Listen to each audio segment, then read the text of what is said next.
पश्चिम बंगाल के शिक्षा घोटाले में लगातार बड़े खुलासे हो रहे हैं। आज तक को पार्थ चटर्जी और अर्पिता मुखर्जी की ज्वाइंट प्रॉपर्टी के दस्तावेज मिले हैं। दोनों ने शांति निकेतन में साझेदारी में फार्म हाउस खरीदा था। फार्म हाउस 2012 में 30 लाख रुपए में खरीदा गया। ये आपको बता दें कि कट्ठा जो है 10 कट्ठा जमीन पर बना हुआ है और दस्तावेज से अगर आप देखेंगे तो ये साबित होता है कि दोनों का रिश्ता बहुत पुराना है। तो ये बड़ी जानकारी निकलकर सामने आ रही है। दस्तावेजों से पता लग रहा है कि इनका रिश्ता जो है वो पुराना है, क्योंकि टीएमसी सरकार बनने के बाद ही ये कहा जा रहा है कि इन्होंने साझेदारी में काम करना शुरू कर दिया था और धीरे धीरे अब उसके नतीजे भी सामने आ रहे हैं। ये जो कागज हम आपको दिखा रहे हैं ये एक्सक्लूसिव आज तक के पास है और बंगाल शिक्षा घोटाले में ये बड़ा घोटाला हुआ है।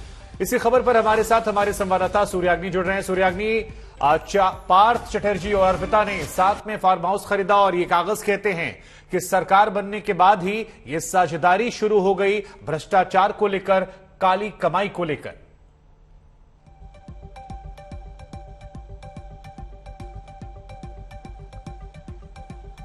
तो सूर्याग्नि के पास जाएं उससे पहले वो कागज हम आपको दिखा रहे हैं। देखिए, Arpita plus Parth equals to APA, आप कह सकते हैं इसे। पार्थ अर्पिता के फार्म हाउस दस्तावेज निकलकर सामने आए हैं और ये ज्वाइंट साझेदारी जो है ये 10 साल पहले की प्रॉपर्टी है और उस वक्त के आसपास की है जिस दौरान टीएमसी की सरकार बनी थी। अब इस खबर पर हमारे साथ हमारे सहयोगी सूर्याग्नि जुड़ रहे हैं। सूर्याग्नि, आपा अर्पिता प्लस पार्थ मिलाकर ये भ्रष्टाचार की फाइल जो है, ये दस्तावेज जो हैं काले कारनामों को लेकर कहा जा रहा है कि सरकार बनने के आसपास से ही ये साझेदारी शुरू हो गई थी और इस साझेदारी के जरिए काली कमाई का सिलसिला जो है वो 10 साल पुराना है।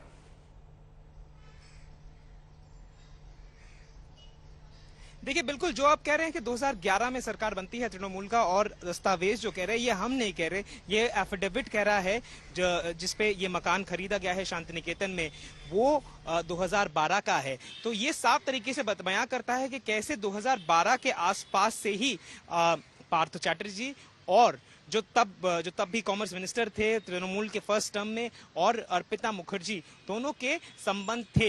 ये एक चीज हम दिखाना चाहेंगे, हम कहेंगे हमारे कैमरा पर्सन को इस पे अगर पैन करने के लिए, ये कोई भी अगर आप प्रॉपर्टी खरीदो तो आपको दस्तावेज पे अपना सिग्नेचर करना होता है, आपको तस्वीर भी लगाना होता है। 2 तस्वीरें आप देख सकते हैं नीचे, एक पार्थ चैटर्जी और दूसरा अर्पिता मुखर्जी। और यहाँ पर ये जो दस्तावेज हमें मिले हैं 2012 में ये प्रॉपर्टी खरीदी गई है शांति निकेतन में। और जैसे आपने कहा, अपा जिसको इस घर का नाम है, इस फार्म हाउस का नाम है, अभी क्या अपा का full form Arpita plus Partho है, ये एक डिबेटेबल टॉपिक है। इस पे शायद अभी तक कोई तथ्य सामने आया है नहीं, लेकिन बहुत सारे लोग यही मानते हैं। फिर से मैं एक बार कहूंगा मेरे कैमरा पर्सन को दिखाने के लिए कि ये पार्थ चैटर्जी और अर्पिता मुखर्जी दोनों की तस्वीर, दोनों के फिंगरप्रिंट और दोनों के सिग्नेचर जो हम आपको आपके स्क्रीन पे देखिए, दिखा ये रहे हैं। तस्वीरें जो आप दिखा रहे हैं ये इस वक्त हम आज तक के दर्शकों को भी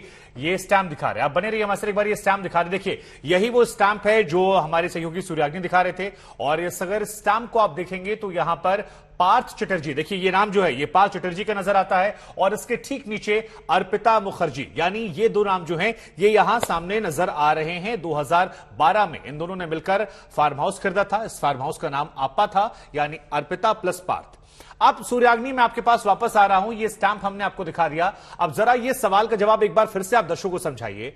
अगर सरकार साल 2011 में बनती है, क्योंकि यह भी कहा जा रहा है कि आज से 10-11 साल पहले अर्पिता मुखर्जी के पास पैसे नहीं हुआ करते थे, उनके पास सिर्फ 6-6.5 हजार रुपए थे। इधर 50 करोड़ रुपए उनके पास से निकलते हैं। आपा की यह संपत्ति निकलती है। 2011 में सरकार, 2012 में साथ में गठबंधन करके यह भ्रष्टाचार का सिलसिला शुरू होता है और अब 50 करोड़ की संपत्ति और न जाने क्या कुछ और है जो अभी छिपा होगा उस काली डायरी में जो निकलता जाएगा। क्या यह माना जाए कि यह सवाल बहुत गंभीर है? यह सिर्फ पार्थ अर्पिता नहीं बल्कि इसके आगे भी अब बात जाएगी और यह सवाल पूछा जाएगा कि हवाई चप्पल सूती साड़ी पहनने वाली ममता बनर्जी कैसे बेखबर थी अब तक, क्यों पार्थ चटर्जी बने हुए थे और कितना बड़ा भ्रष्टाचार का यह मामला है।